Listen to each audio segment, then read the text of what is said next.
It's my incredibly pleasant duty. He had, of course, no education for 4 years.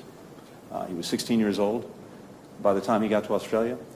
And as he put it, as he told us, as he told the family for years, Australia remade him. It remade him as a person. It remade him as someone who followed intellectual pursuits. It remade him into a human being.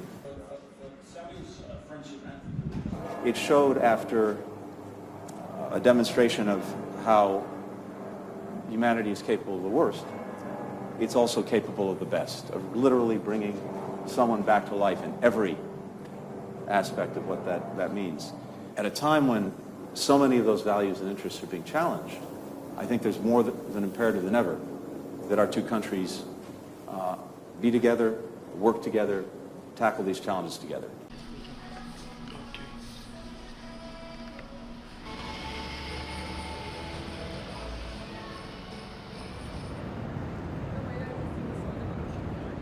I don't really think it's the right time to lift the mandate. I understand that she's keeping it inside of the schools, but I think even though that is an indoor area, we should keep it for other indoor areas as well.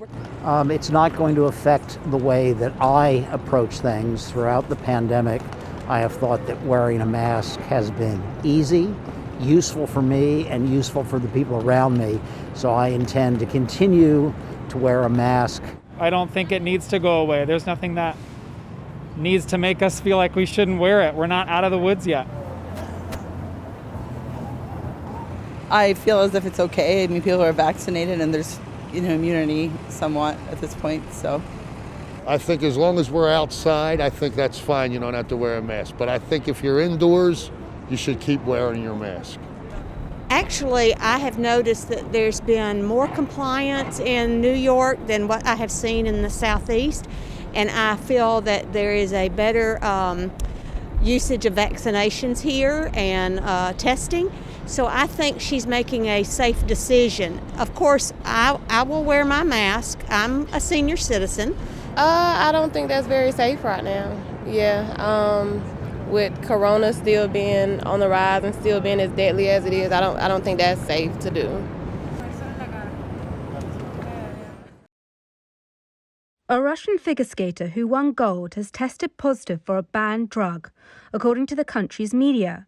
15-year-old Kamila Valieva is a member of the Russian group that won the figure skating team event on Monday ahead of the United States and Japan. She delivered one of the highlights of the games so far when she landed the first quadruple jumps by a woman in an Olympic competition. However, the ceremony to present her and her teammates with their Olympic gold medals was postponed for unexplained legal reasons. On Wednesday, Russian newspaper RBC reported that Valieva had tested positive for trimetazidine.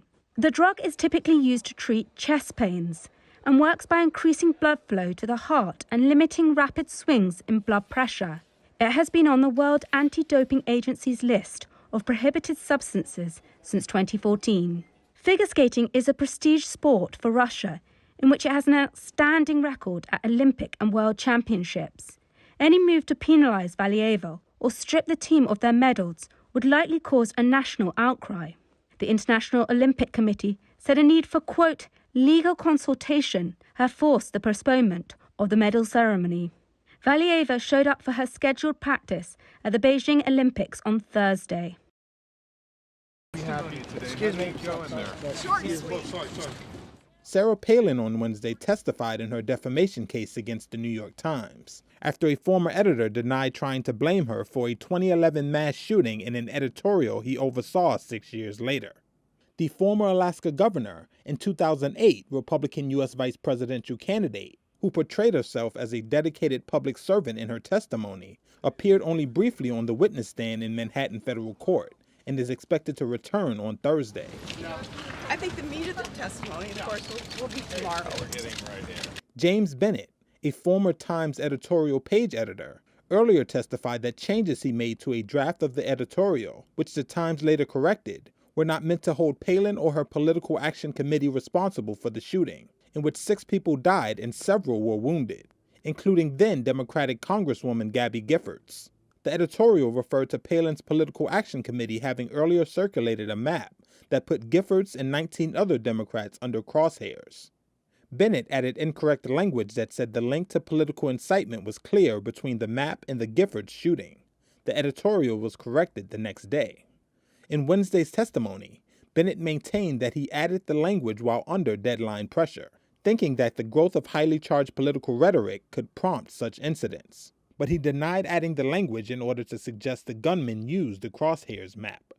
To win, Palin must prove that Bennett and the Times acted with actual malice, meaning they knew the editorial was false or had reckless regard for the truth. The trial is a test of long-standing legal protections for U.S. media against defamation claims by public figures. Stocks jumped on Wednesday, closing sharply higher as mega-cap growth stocks like chipmaker Nvidia and tech giant Microsoft powered up, thanks to a pause in rising interest rates.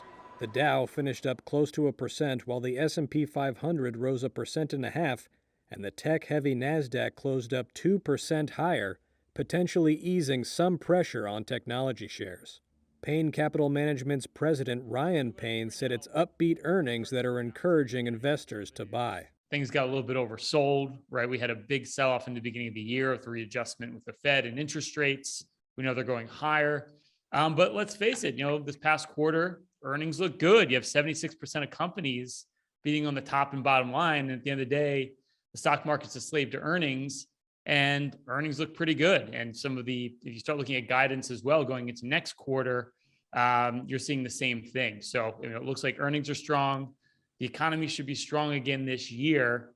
And you're starting to see a big bounce in the market because there's a lot of cash out there and there's a lot of opportunity to buy stocks. Shares of Chipotle surged after beating profit and sales estimates, while KFC and Taco Bell parent Yum Brands also rose after reporting sales that beat expectations. Enphase Energy jumped on upbeat results, lifting other solar stocks like SunPower and Solar Edge Technologies. But CVS slipped after its earnings forecast for 2022 fell short of Wall Street expectations.